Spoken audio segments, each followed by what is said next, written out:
Hi everyone, I'm Mrs. Duffy. Welcome to 7th grade language arts. I thought I'd take this opportunity just to share some online resources with you that I'm going to be using with your students so that you have a better idea of how your students could be successful in my classroom this year.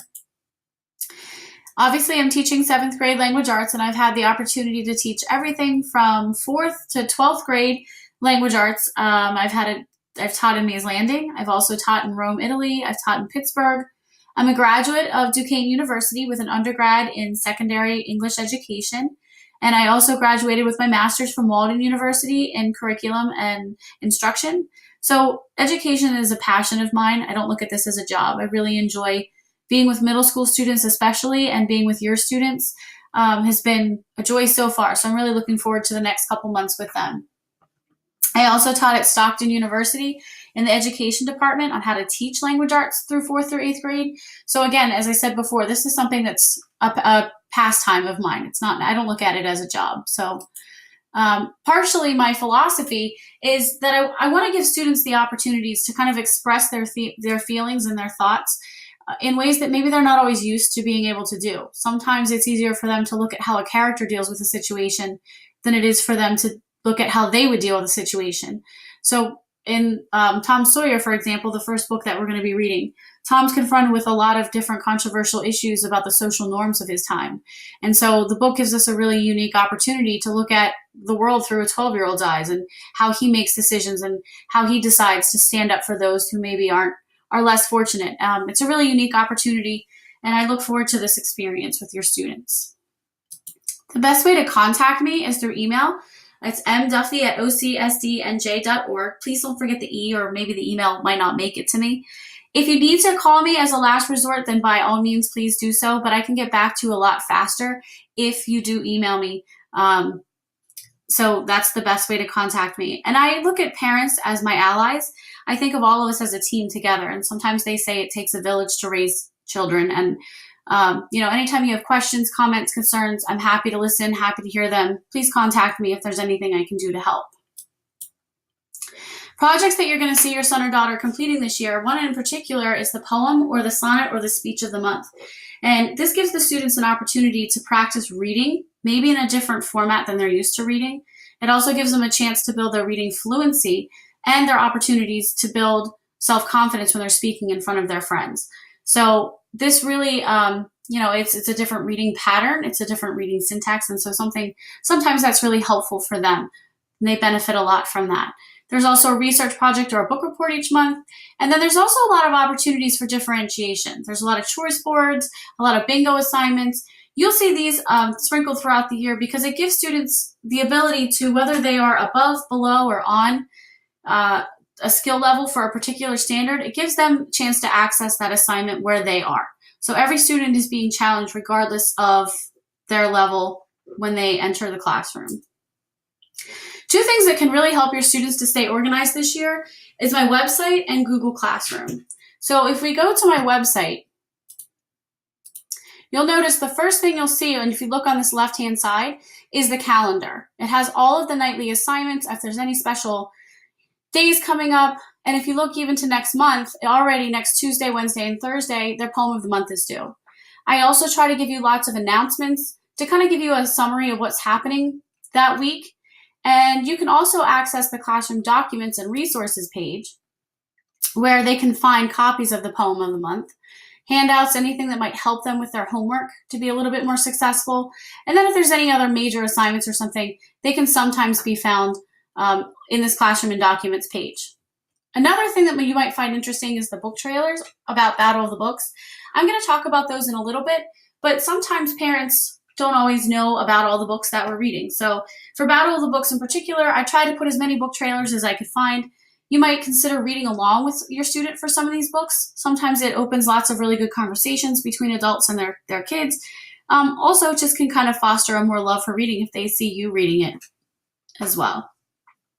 Another tool that's really helpful for your students is their use of Google Classroom. So when they log in, this is what they're going to see. They'll see something called a stream. Over here, they can see if they have any work or assignments that are due soon. And you'll notice that if they have something done, it's going to come up with a green check mark. But if they miss something, it'll say late or it'll say unsubmitted. So you can kind of check in with them that way to see if there's anything that they have due. Over here, there's little tabs. We've been doing a lot of Lucy Calkins writing units of study, and this writer's notebook reflects that. But if you click on these tabs, it also kind of gives, it only will show those assignments. So if they're looking for something and they're scrolling and scrolling and scrolling, they can use these tabs over here to help them navigate to those spots. The About tab, this is like their online agenda book. They can access my website here, anchor charts, any other major documents that I need them to have, I will post here for them. But the really cool thing is over here. If they click on the classroom calendar, they can see their assignments just for my class. But if they go back and they click on the Google Calendar, you'll see a larger calendar pops up, and they can see all of their assignments for all of their classes. Any class that uses Google Classroom, their homework is going to pop up on here. So this is something that's really helpful for them, helpful for you, kind of keep track of things. Maybe they're out, maybe they're planning to be out, maybe they just are getting behind on homework. This is a really great resource for you and for your students to be able to use that information.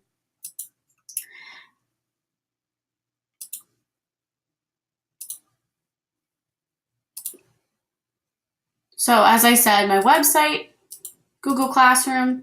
Here are some of the titles for Battle of the Books that we're going to be reading this year. It's a competition that's held in May. The students are put into groups of about 4 to 5 in January, and they have the opportunity to read at least 2 of those books. But it's a friendly competition run by Mr. Viserys, our librarian, and it's basically a competition to see how much they remember or how much they know. It's kind of like Jeopardy about the books. And then the winners, every winner on the first and second place team, get a $50 gift certificate to Heritage or to Surfer Supply. So it's really an awesome opportunity to bring the kids and engage them. Kids that aren't really readers get involved because there's a prize at the end, but also because they're with their teammates. So it's kind of peer pressure from each other for them to read the books that are involved. And again, you can find a lot of those book trailers on my website. Your son or daughter should be reading about 20 minutes each night, and maybe this is what it looks like at your house when you're trying to get them to read each night, and finally at the end of the 2 hours, they finally read for 20 minutes. Hopefully this isn't what it looks like. But the reason that they need to be reading about 20 minutes each night is because look at the difference between a student who reads 20 minutes a day or 1 minute a day. This student is exposed to that many more words than a student who only reads for about a minute a day. This student is going to be the one that scores in the 90th percentile or the 10th percentile. And again, if a student's reading 20 minutes a night by the end of 6th grade, that's an equivalent of 60 school days. But student C will only be 3. So it doesn't matter what they're reading, as long as they're reading something, if they're reading nonfiction, if they like the newspaper, if they like magazines, if they're into animals or surfing, it doesn't matter as long as they're reading something. There will be nights that I will assign them to read for 20 minutes, particularly when we get into the Battle of the Books. But I just want you to know that it really is valuable that they are reading those 20 minutes. And, sometimes it's a battle. Maybe make it a goal that they can read 3 nights a week for 20 minutes. And parents always want to know how they can help at home. Review your kids' agenda book. Help them mark major projects or due dates on the calendar if they're not really great at following them on their own. Help them recite their poem of the month.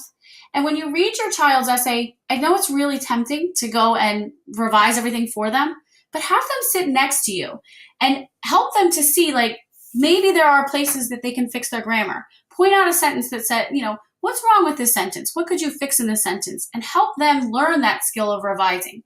Because if you just revise for them, it doesn't help them to build that revising strategy. And it also doesn't help me see where they need the most help. So that's something that's definitely helpful. You can check their book bags. If it seems like they've got papers all over the place, help them organize their binders. And again, just check my website and and into Google Classroom for any missed homework assignments or any helpful links or handouts that could help you. I'd be happy to meet any of you at Back to School Night. Hopefully you guys get a chance to stop by. I'll have some handouts for you, and I look forward to meeting you guys in person. Thanks for listening. I hope that this was helpful.